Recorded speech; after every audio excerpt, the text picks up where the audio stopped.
Hi there, everybody. I'm Kevin Carroll. This is Joe Soprano. We're here in the Times Leader bunker, and it is Friday. The weekend is almost here. You know what that means. College football, wall to wall on Saturday, and we're here to provide you with a couple of picks to maybe sprinkle a little cheddar on this weekend.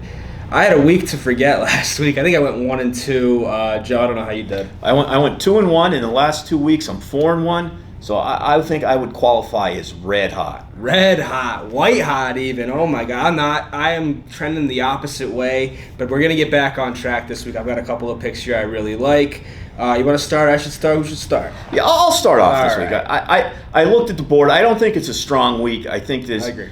there's a lot of games that could go either way out there. It's a tough week to find a lot of winners, but I'm sticking to the Big Ten for all three of my picks this week. I'm going to start out with taking Minnesota plus 4.5 at Iowa. Again, we all know how I feel about Iowa. Their offense is horrible. Their defense is average. I think Minnesota wins this game outright, even though they lost to Illinois last week. I think they've got a lot to prove.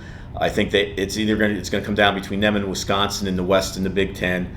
And again, as I said, I've said it a couple times already. Iowa's going to end up with 3 or 4 losses before the season's over. So this one I'm really confident about.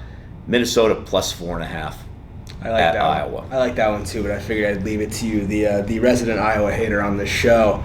All my games. I kind of agree with you with the board not being super strong this week. All of my games are in the same window, TV window, which I usually don't like to do. I like to vary it up. But we're going to start in the Sun Belt, the Fun Belt, as some call it. The Raging Cajuns of the University of Louisiana Lafayette. They are 6.5-point favorites at this time against Troy. It's on the road. It's at Troy. But the Raging Cajuns have been sort of flying under the radar. They were ranked to start the year. They lost to Texas. They fell out of the top 25. But since then, they've won 8 in a row. They haven't always been pretty. They haven't always covered. They're actually under 500 against the spread this year. But if you're only telling me they need to win by a touchdown against the Troy team that has just been very average all year, decent defense, not a lot of offense, not a team that's gonna hang a lot of points on you. I think the Raging Cajuns are going to get out. I think they're going to get out ahead of them. They've been playing this weird pattern I've noticed these last couple of weeks. They'll cover, they'll look bad. They'll cover, they'll look bad. They looked average last week. They won, but they did not cover. I think they're going to come out this week, look strong. They're going to go to 9-1, and I think Troy is going to fall. There's not a lot to like about the Troy Trojans. The Raging Cajuns, best nickname in college football, one of the best teams in the group of 5. I think they're gonna roll on Saturday. All right, for my second game. I've got Purdue at Ohio State. Purdue's been on a hot streak lately. They've already got 2 upsets over top 10 teams. Ohio State's a big 21-point favorite. That's a lot of points to give Purdue. I'm going with Ohio State. I think Ohio State's a much better football team than Michigan State was that Purdue beat just a couple weeks ago. I think Ohio State wins this one going away. They've got so many weapons on offense.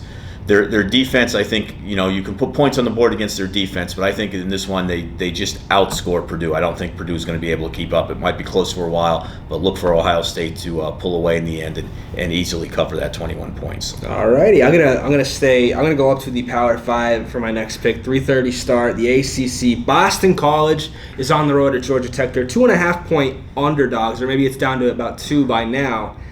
But I like them on the money line. I like the Eagles on the money line for one reason. They've got Phil Dracovic back. He played last week. He missed, I believe, 6 weeks with an injury. In that stretch, the Eagles were 2-4, but they came back. He came back last week. He didn't have to do a whole lot. I think he was only 7-13 for 100-some yards. He didn't look great, but the team has such a different feel to them offensively with him under center.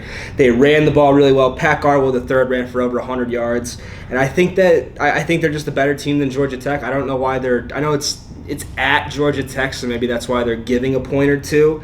But the Yellow Jackets have lost 3 in a row. They're not covering these games. Their run defense isn't very good, so if Pat Garwell could get off again, he could get another 100-yard game, I think Boston College should actually win this one pretty easily. I think it's kind of crazy that they're underdogs here. Again, I know that the home field plays it's a big thing for handicapping these college games.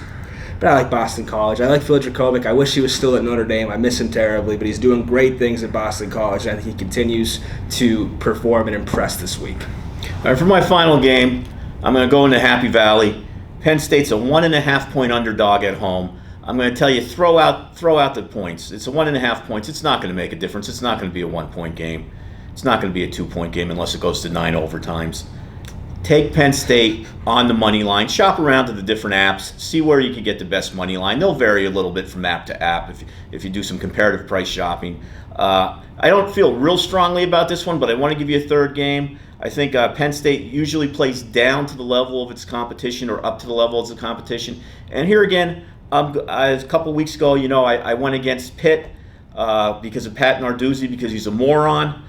He may be the biggest moron in college football, and if he is, Jim Harbaugh may be the second biggest moron in college football. So really, I'm just going against Jim Harbaugh here. I think James Franklin, who isn't the best game day coach, but he's a better game day coach and a better all-around coach, and he's not a moron like Jim Harbaugh. So take the blue and white, not the maize and blue. Take it on the money line.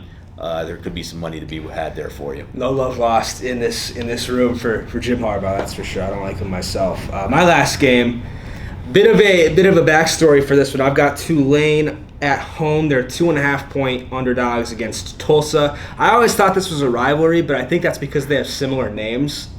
I've done some research. Apparently, this isn't a big rivalry. But I had this game last year. I had Tulane +4. They lost. They didn't cover. Double overtime pick 6 to lose the game, to lose the spread. It broke my heart. I had to go take a long walk after that, really contemplate my life. But I'm coming back with the Green Wave this week because they have got to win a D1 game at some point. They're 1-8 this year.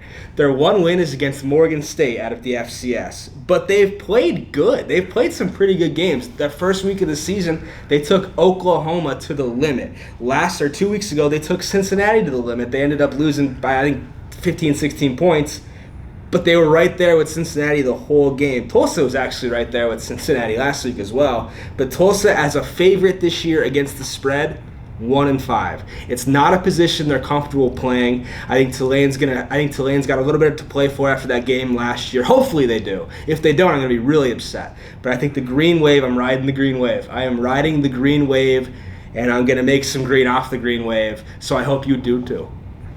I guess that's it for this week. And we want to remind you, bet with your head not over, as they used to say on the New York stations when I was a young child, when you'd be seeing the OTB commercials. There was, I think it was Fast Eddie that told you that, or somebody like that. So bet with your head not over it. Gamble responsibly. And if you enjoy these videos and the other things we do here at the Times Leader, why don't you take out a subscription? You can do that by going to timesleader.com or just calling 570-829-5000. You actually said the number. Yeah, I said the number. Last week? Yeah, last week you forgot to say the number. We checked the tape. I threw the red challenge flag. Well, good luck this week, folks, and we'll see you next Friday.